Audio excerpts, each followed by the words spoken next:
Good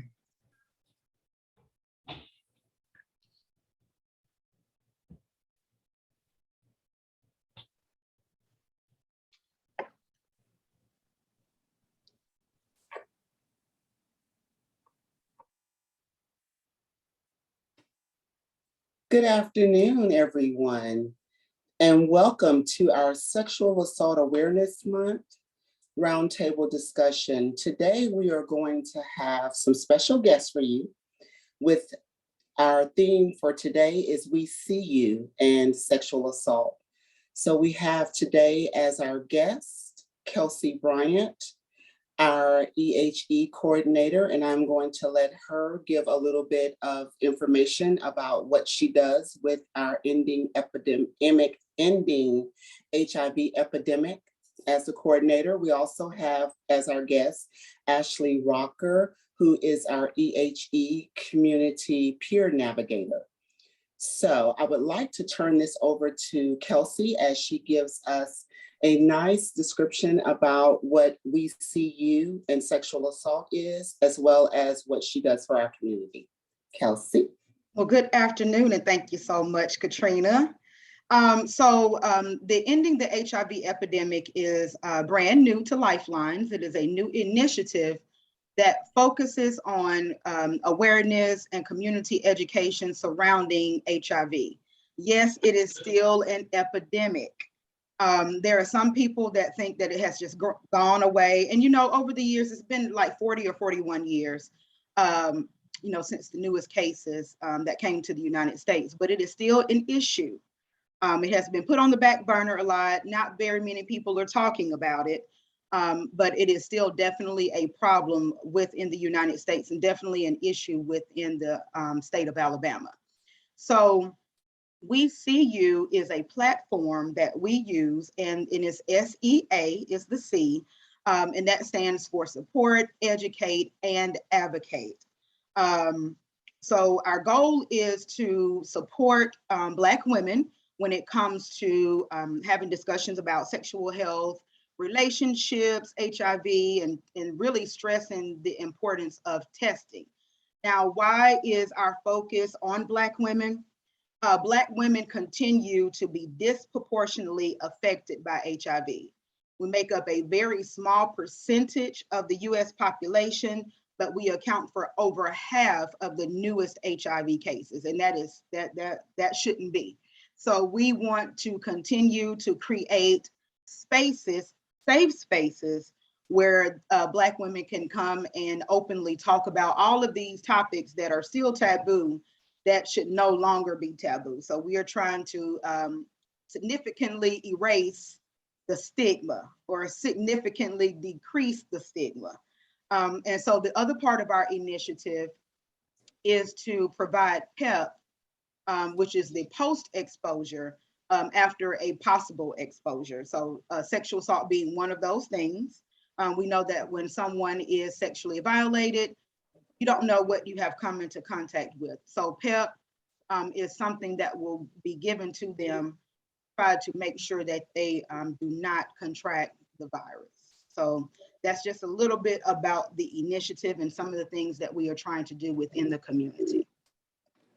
And even though you said that that's just a little bit, that's still a lot. And I'm really excited about having the opportunity to invite you all today to discuss some very heavy information that is very prevalent. And although it's not something that we are primarily focused on, we still have this HIV epidemic that is on the rise. Right.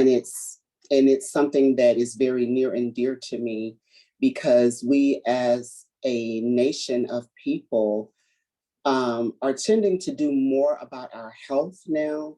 Right. And we're starting to exercise more, we're starting to care more about ourselves, but it's still one of those things that we don't think really exist. And so if you would, go ahead and let me lead you into one question. Okay. That is very important, I think, that we kind of start off with. And that's talking about the statistics on contracting HIV from sexual assault. Can Yeah. you tell me what the statistic of contracting HIV from a sexual assault is? Well, unfortunately, we have not come up with a specific number of individuals that have been sexually violated that have contracted HIV through that assault. But we do know that, especially if it's someone that you maybe are not familiar with, and even if it is, you know, some people are not forthcoming about some of the health issues that they are having. So STIs and HIV being some of those things. So we do know that if you are assaulted, that the probability of you contracting HIV does significantly increase. Especially if you have been assaulted by multiple perpetrators, if you were bitten, if you had any other injuries that may have exposed like blood and, you know, different, yeah. So the probability is going to make, the probability of that happening is going to make that go up as well. But we do not have a specific number to say how many people actually contracted HIV through an assault. And if that person is being trafficked, if they are a sex worker, of course, they don't have control over protecting themselves and things of that nature. So the probability of them contracting HIV or an STI, that will significantly increase as well. Wow. I think that's really interesting that we are talking about the certain dynamics of people that are being trafficked or, you know, service sex workers, because typically people generally look at those type of people of having to work in a situation when we talk about sex workers, that's primarily their fault, that they are victims of sexual assault because they are sex workers. And to have all of those layers kind of put on top of one another, it's like, you know, we have to accept people where they are, right? And in order for us to accept them where they are, we have to realize that not everyone just wakes up and decides that they want to be a sex worker. Or not everyone just immediately go into a relationship knowing that they're going to be human trafficked. So it's interesting that we're able to talk about that, especially during this time of year where we have set aside this whole month of April to talk about victims of sexual assault. Ashley, I wanted to give you the opportunity to say something if you would like to, or any of the other guests that we have on today. You good right now? I'm good right now. Okay. We do have a Facebook comment, and it is from the other part of our team that is on vacation, but she has chimed in. So Chanel has sent a message and saying that she is so proud to be a part of this team and the work we are doing in the community. And we are absolutely elated to have her on the team. Seriously, everybody brings such a gift and a talent to this work. It is very new to us, but we have just jumped right in. And so, yeah, working with this team is a very positive experience. Absolutely. And to anybody else who wants to join the conversation, please do. We'll make sure that we acknowledge your comments. So we encourage the people that are watching, listening, to please join the conversation. Absolutely. This is a conversation that everyone can take part in. Yeah.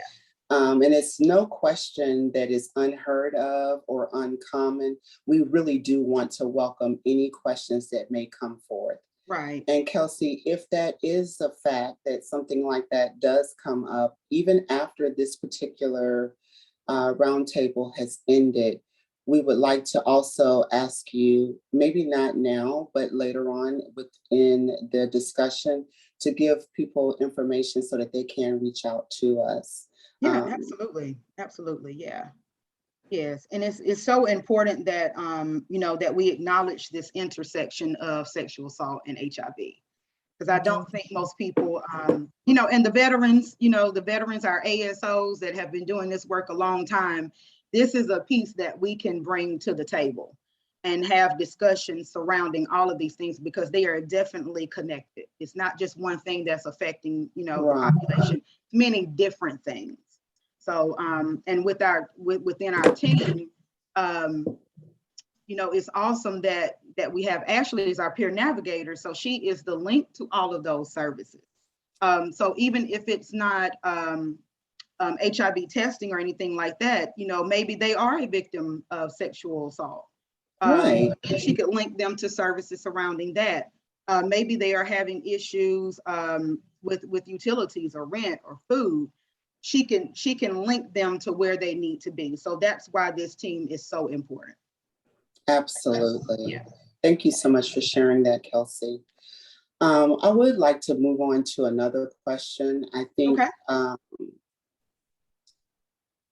maybe someone wants to ask the question, and maybe they just don't know how to ask that question. So how long is it after you stop showing symptoms that you are no longer transmittable? Well, here's the thing. I'm sorry, go ahead, Ashley. She's ready to answer. Go ahead. Yes, ma'am.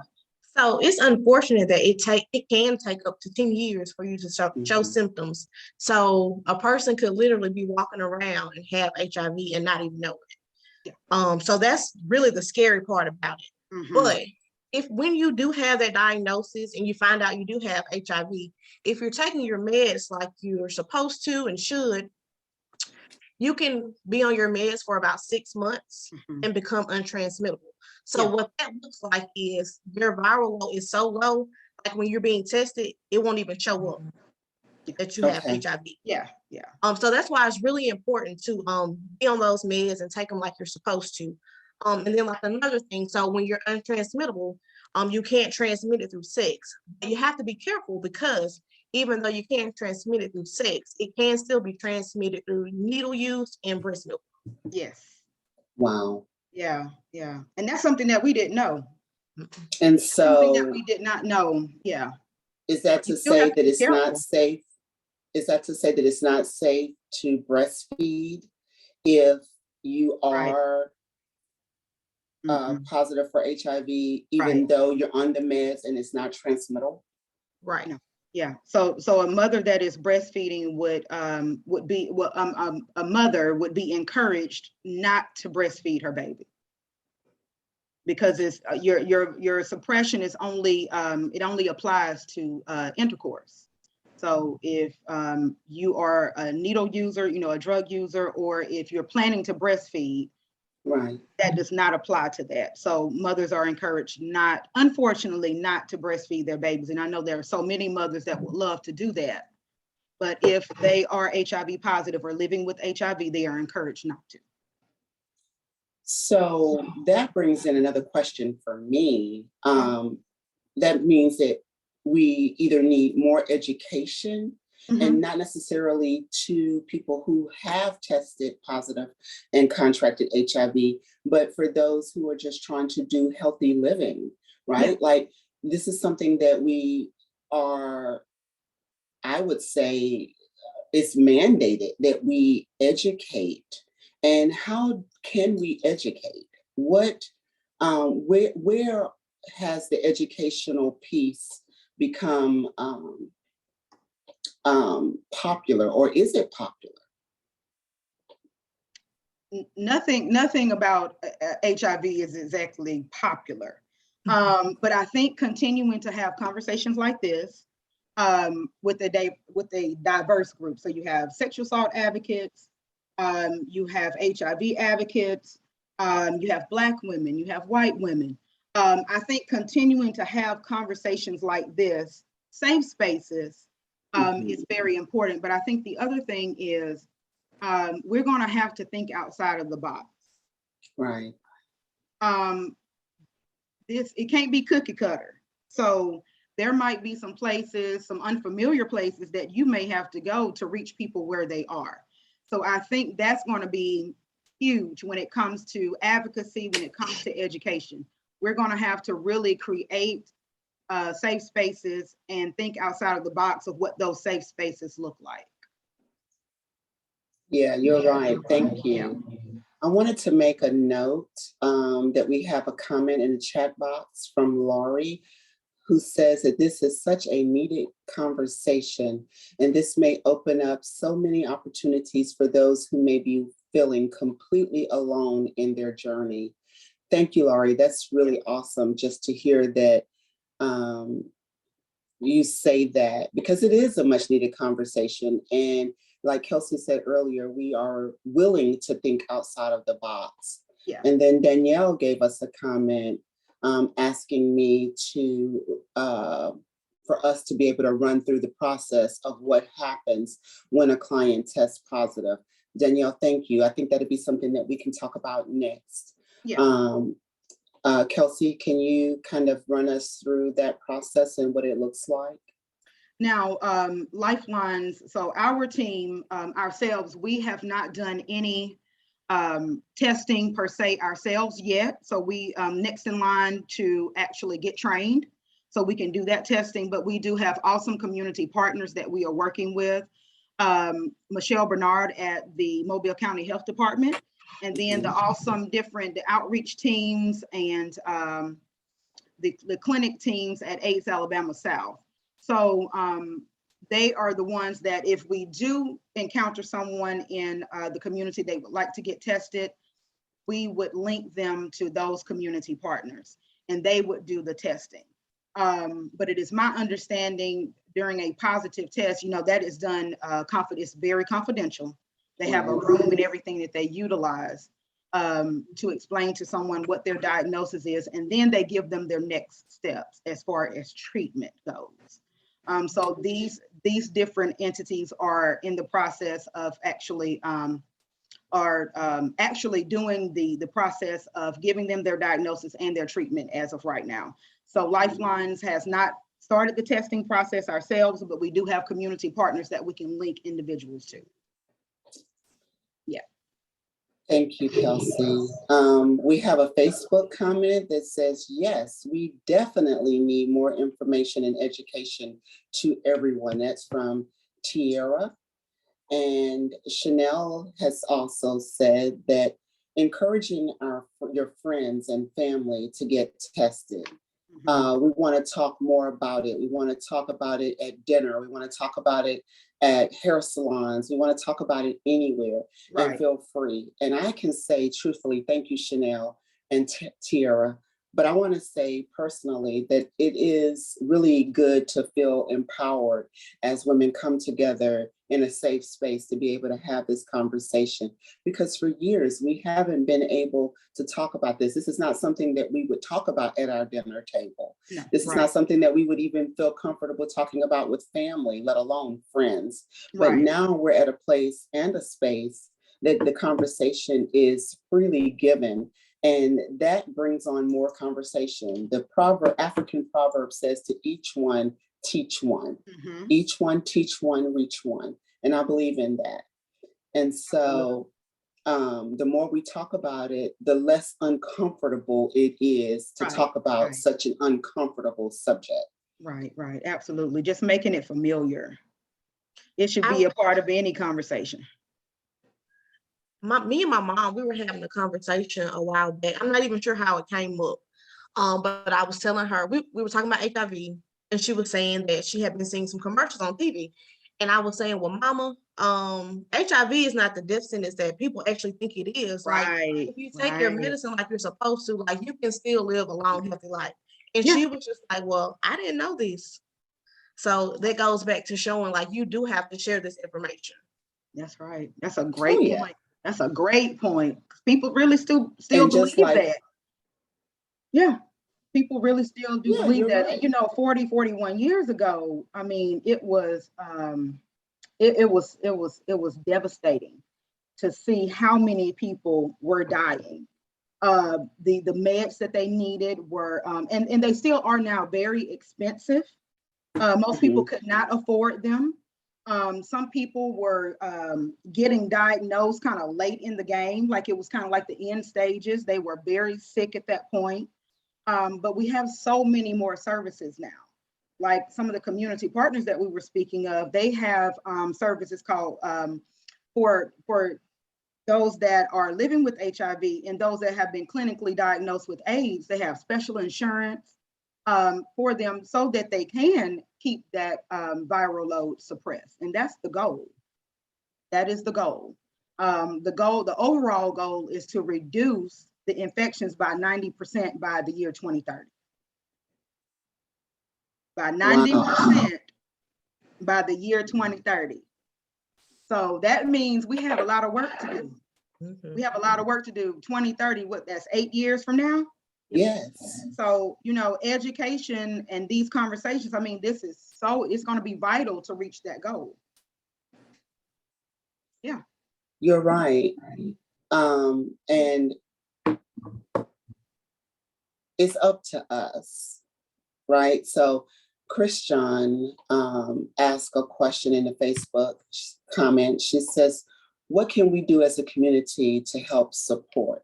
And Christian, that's a great question. I would like to start off by saying one of my roles is to get into the faith-based community to talk about these uncomfortable topics. And I know that Kelsey, Ashley, and Chanel have been going out into the community.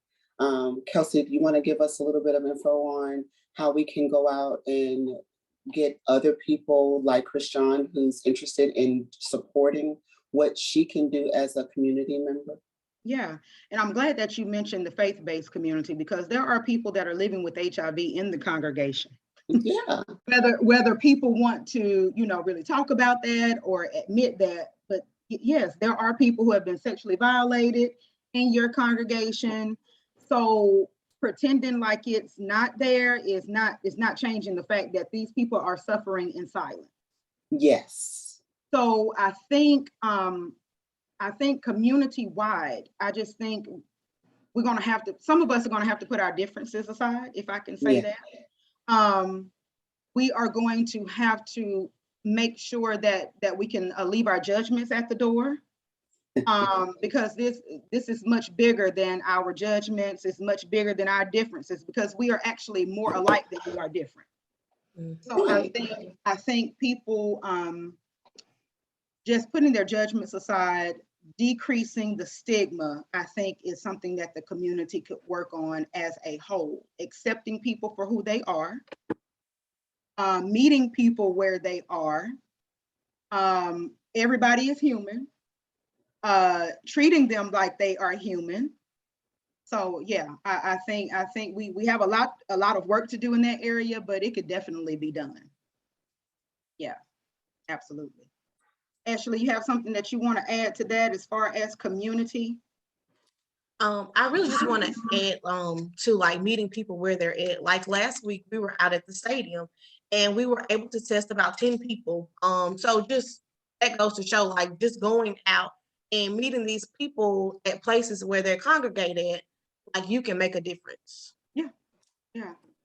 Because as people go in and maybe they're not aware of what's going on, but when they go into the establishment and they see a table set up, they're going to gravitate to us or ask other people who are already in that vicinity, hey, what's going on over there? And that helps to bring more conversation into what's going on, because when we were at the stadium, I saw some members from my congregation and they were like, well, what's going on? And I was, I felt free to share it with them. And they were just like, oh, wow, you're a part of that? Yeah, I'm a part of that. Because you should want to be a part of it, but then you got to think about your children who are in college. They're being exposed to this. Oh, absolutely. To a lot of different things. Right? They're being exposed to this. And when they come home for a spring break or summer break and they want to talk about it, we as parents need to be more receptive to listen to what our children have to say. Right. Yeah. We're going to have to get out of our comfort zone. That's another thing. I got a yes. Yeah. We're going to have to get on Facebook. Yeah, we're going to have to get out of our comfort zones a little bit. I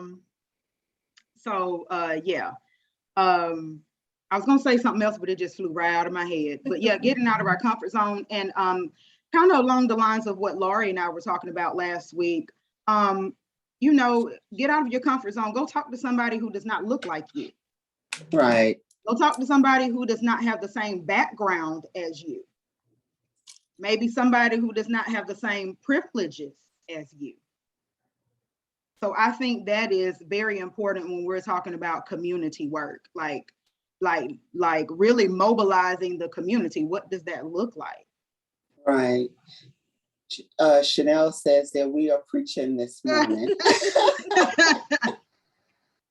and you know, education is powerful, right? Oh, absolutely. And for many years, people have been siloed and not able to feel, you know, free to talk about these things. And I say that it starts with us. Mm-hmm. But if we keep it after we learn it and we don't give it to other people that we know in the community or in our homes, in our churches, wherever we go, then what good is it? Right, that's true. Yes, absolutely. Absolutely. And that leads me to another question that I have, Kelsey. Okay. Why is this topic, when we talk about HIV, and sexual assault, why isn't it discussed more openly? I know that it's where you want HIV to start. Is look, HIV is an epidemic. It is, absolutely. It's still an epidemic. It is still a huge problem. Why is it that we as a nation are so closed off and we still just feel like we can't discuss it more openly? You see different infomercials now with different, more diverse people. You see what the world has to offer right now. Why is it we're still so closed about this conversation? Many different things. And yes, it is still an epidemic because I believe it was 2019. There were like 1.2 million people living in the United States with HIV. So it is, you know, decades later, you still have millions of people that are living with HIV. And then those are people that don't even know that they don't have it. So right. Think about those numbers as well. It's astounding. But I think people are just bogged down in tradition. I mean, the list could go on and on. Cultural differences. There are just some things that are just not discussed. You know, we're talking about HIV. If you want to talk about sexuality, sexual health, none of these things. I mean, it's still just very taboo. Medical mistrust. If you are especially talking about your more oppressed or more marginalized communities of color, they're not seeking any type of help. And like I was telling Laurie the other day, I was very intentional about who I wanted my primary doctor to be. I was intentional. My primary doctor is a Black male. Laurie said that she was very intentional. Her primary doctor, she made sure that she was a female. So we choose based on what makes us comfortable, how we can relate. I mean, the stigma that goes along with not just for the people who are living with HIV, but just for the people who want to get tested, afraid to even get tested, afraid of the diagnosis. Like Ashley said earlier, it's not the death sentence that it was 41 years ago, but people don't know that. They just assume that if I'm diagnosed with HIV, I'm gone. So, you know, just a number of things as to why people still do not have these conversations surrounding HIV. If they are in an abusive or a toxic relationship or an unhealthy relationship, they are going to be less likely to have these conversations. And most women that contract HIV are contracting it from heterosexual sexual intercourse. So we have somebody in the relationship that is not being truthful about their comings and their goings. That's a good way to put that, I guess. I like that. I really like that. And I was listening to you and I thought about a conversation that I had with a friend of mine who went to a doctor, and the doctor did not really listen to them. Mhm. And Mhm. she comes back to me and she's just like, well, this is what the doctor said, but they didn't really hear me. And I said, you have a right to find a Mhm. doctor who will listen to you. And you have a right to remove your records from that practice and go to someone else. Because as you're paying insurance, you have a right to control your health. You have a Absolutely. right to control your medical profession. If you're not comfortable, use your voice. And so she was Right. just like, well, I'm afraid to use my voice. And I said, oh, well, I'll be your advocate. That's And right. Chanel, I'll go with you. I'm sorry, but Chanel, our teammate, she always tells people, you can fire your doctor. Absolutely. I You was don't have just to keep thinking them. that. You can fire them. Hmm. Yeah. Just like you hired them, they can be freed up. Absolutely. Yeah. They work Yeah. for you, That's right? right. Our medical Right. professionals work for us. And if you tell me when I go into a doctor's office that you can only give me 7 minutes and you're charging me the same thing you're charging someone else, then we got a problem. Because what I have to talk Absolutely. about may take more than 7 minutes. That's I right. can't help it overstaffed, overbooked with patients and understaffed with medical professions. Yeah. My case is important and I need a little more time. And That's if you right. can't give me that time, then I will gladly go somewhere else. Yes. And so we had a comment from Chanel who says that, well, let's go back. Holly sent a comment and said that is so important, Kelsey. Thank you, Holly. And Chanel says that educating our healthcare professionals, like she said that we just said, and like Ashley said that Chanel said, they work for us. Yeah. And Holly said, that's right, they work for us. Absolutely. Absolutely. Yeah. We don't have to be afraid to speak up about our medical professionals right now. But we Just understand the hesitation. yeah, Historically, we understand the hesitation. We know where it's right. coming from. It's not a secret. No. It's not a secret. Black history is American history. So I just thought I would just throw that in there for free. But we know historically Thank where you. that comes from, especially when we're talking about medical mistrust, and how communities of color, have been treated in the medical field. We already know what it is. But now that we do have a voice, I think it is just so important that we advocate for one another, like you said earlier, Katrina. Absolutely. Yeah. And HIV testing is something that you have to ask your doctor for. That's not something that they automatically just test you for. You have to specifically ask for that. That's not in the, what do they call it, like a panel?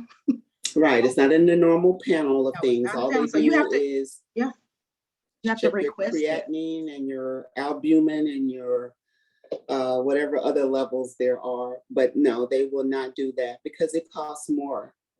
Mm-hmm. But Yeah, we yeah. shouldn't be afraid to say, hey, well, No. that's what that this is my health. My health is important. Right, right, My self-care is important. right. I need to know my body. That's important. So run it. I need to know my status. Right. That's right. Exactly. That's right. That's right. Exactly. And I Yeah. think a lot of it is that we're afraid to hear about the negative. But Yeah. the way I look at life is I would much rather know what it is that I'm dealing with and go along with my doctor to figure out how to care for myself. Right. And if more of our people, especially the Black women, if we could become more comfortable with being okay with getting bad news. If we're okay with getting bad news about hypertension, then why would we be okay with getting our HIV status? Knowledge is power. You can do more with it if you know where you stand, Right. whether it's negative or if it's positive. We know how to work with that. Yeah. So and then if you don't know your status, you can be walking around, you could be having sex with your partner and keep spreading it. So if you know your status, then you'll be able to, you'll be advocating, you'll be protecting your partner as well. So that's why it's so important. So what I would like to do now is something just a little bit different in this roundtable. I got to throw one at us, right? I got to throw one at us. Okay. What I would like to do is give everyone an opportunity who's on with us today to just take the time to give us a takeaway, right? If there was one thing that you could give the listeners and the viewers that are going to come later on, what would that takeaway be?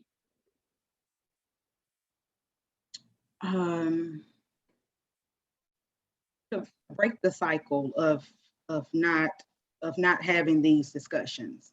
If you're a part of that generation that you feel like, okay, enough is enough, of not talking about things that as a family we need to discuss, even if it's part of your medical history, things, different types of cancers that run in your family that people need to know about. I think breaking that cycle and being the one to start the conversation is going to be so important. So yeah, don't be afraid to be the one to be different, to step out and do something, and say something that needs to be done or said. Don't be afraid to what now? Because I'm writing this one down. You're afraid to break that cycle, even if it means, get a few grumbles and you get looked at real funny, and but don't be afraid to use your voice, because we have our voices for a reason. Right. We have our voices for a reason. And Kanisha, who's behind the scenes, she is running a campaign that says why we advocate. And one of the signs that we actually held up is that it's a pleasure for us to use our voice, but also we advocate because our community is worth it. Our community is absolutely 100% worth it. I like that. I really do. Ashley? I probably would have to say, Kelsey came up with this quote last week and I really liked it. It was know your worth, know your status. So please go out and get tested. Like, if no one takes care of you, you have to take care of yourself. Thank you. I love it. Know your worth, know your status. Mm-hmm. I like that. And my thing would be, your life is worth it. Mm-hmm. Your life is worth it. And that's an exclamation mark. It's worth it. Absolutely. I like to say that I choose to live. And then I'll say, because my life is worth it. That's right. Absolutely. Thank you so much. Is there any, I don't know, I've not heard any more, I don't think. No, I have not. I have not heard any more or seen any more messages, with the exception of some clapping hands. From Chanel. And I like that. From Chanel. Thank you so much, Chanel. Yeah. But I would like to end this note, if it's okay with you ladies, on what you all have said, and to thank you all so much, our EHE group, our team, who has come together today in solidarity to stand with us during this very prevalent time and heavy time. It was a heavy subject, but yet I think we covered a lot, and I am grateful for you all coming out today, taking the time out of your busy schedule. And we have been running today, but that's what we do. That is what to just come and share the wealth, because what you've given us today is a wealth of information, and hopefully we'll be able to have this conversation again and feel free to be able to talk about it more. Absolutely. Yeah. If anyone is watching now, or, if you view this later, if you have any questions about testing, or you just feel the need to be supported, need someone to advocate for you, you can contact us at our office. It's 251-431-5100. You can ask for Chanel, Kelsey, or Ashley. Either one of us is able to speak with you. But also, if you that is watching, or someone is a victim of sexual violence, just because it's Sexual Assault Awareness Month, we do not stop advocating after this month. We are advocates 24/7. That's So right. if you need support or advocacy concerning a sexual assault, that number is 251-473-7273, and you have access to 24/7 advocacy. So please, please, please, if you are dealing with HIV or a sexual assault or anything like that, please do not continue to suffer in silence. There are people that are in your corner that have your back. Thank you. Thank you, thank you, thank you. Until All right, next thank you. time, y'all take care. Thank you. Bye. Bye.